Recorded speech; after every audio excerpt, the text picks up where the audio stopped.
लोकशाहीमध्ये कोणालाही कोणावर आरोप करता येतात, यालाच लोकशाही म्हणतात। हुकुमशाही देशांमध्ये सत्ताधाऱ्यांच्या विरोधात बोलायचे नाही हे माध्यमांसाठी सगळ्यांवर बंदी येते। पूर्वी देशात आणीबाणी होती, आता आणीबाणी नाही। रोहित पवारांनी त्यांची शंका व्यक्त केली, तसे पुरावे त्यांनी सादर केले। विमान अपघात प्रकरणी वेगवेगळ्या चौकशी समिती स्थापन झाली आहेत। त्या चौकशी समितीसमोर रोहित पवारांनी पुरावे सादर केले पाहिजेत। या समितीला जर लक्षात आले की काही काळेभेरे आहे तर ते कारवाई करतील। अजितदादा तर आपल्या सगळ्यांचे नेते होते, त्यांच्या अपघातामध्ये काही काळेभेरे सापडले तर कठोर कारवाई होणार असं मत पालकमंत्री चंद्रकांत पाटील यांनी व्यक्त केले। ते सांगलीमध्ये प्रसारमाध्यमांशी बोलत होते। रोहित पवार यांना मी करेक्ट करतो की विमानतळ प्राधिकरण हे केंद्राचे असते। अपघातानंतर लगेचच त्याची चौकशी चालू झाली। याच्यापेक्षा काही वेगळी चौकशी त्यांना पाहिजे असेल तर तशी त्यांनी मागणी करावी। चौकशी समिती आहे, ज्यांना काही म्हणणं मांडायचं आहे, ज्यांना पुरावे द्यायचे आहेत, याबाबत सगळी चौकशी होईल। माध्यमांसमोर मांडले याची चौकशी होणार का, हे सर्व पुरावे त्यांनी चौकशी समितीला सादर करावेत। जिल्हा परिषदेचे निकाल थोडे अपेक्षेपेक्षा कमी लागले। परमेश्वर देखील सर्व समतोल साधत असतो। यांना थोडं जादा दिलं तर ते हवेत जातील म्हणून परमेश्वराने समतोल साधला। पण परमेश्वर सुद्धा भक्तांना मारत नाही। कमी सीटाने का होईना, पण जिल्हा परिषदेचा अध्यक्ष हा भाजपचा होईल।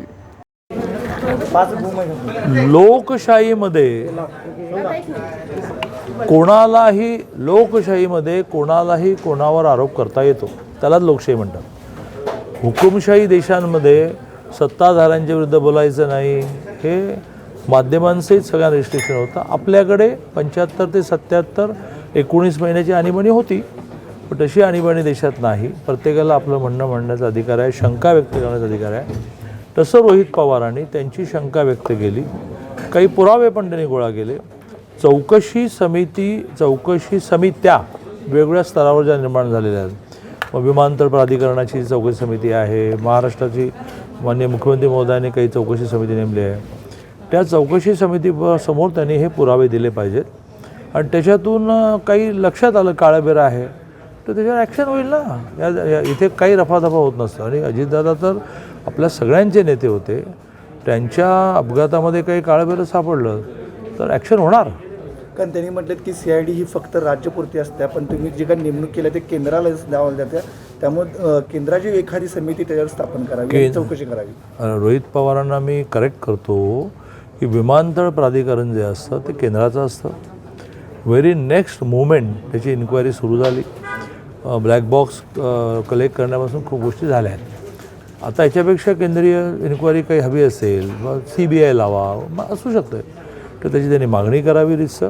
आपल्याकडे एखादी मागणी करण्याची आणि ती मागणी मान्य होण्याची सुद्धा एक प्रक्रिया ठरलेली आहे। रोहित पवारांनी सांगितलं की विदर्भातल्या एका नेत्याने जाणीवपूर्वक मिटिंगला वेळ केला आणि फाईलवर सही करण्यास भाग पडला, जेणेकरून त्यांना जो गाडीनं प्रवास होता तो टाळा आणि विमानानं प्रवास करण्यास भाग पडला, असा आरोप केलेला। जाणीवपूर्वक हे सगळं झालेलं आहे। नाही, माझं काय म्हणणं आहे की चौकशी समिती जी आहे ती अशा प्रकारचं ज्यांना काही म्हणणं मांडायचं आहे, ज्यांना काही पुरावे द्यायचे आहेत, त्यासाठी वेळ देणार।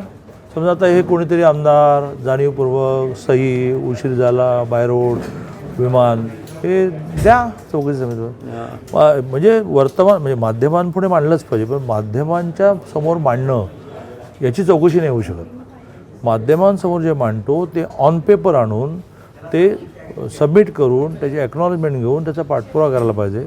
मला असं वाटतं की रोहित पवार ते करतील। दिल्लीला सुनेत्र पवार जे भेटायला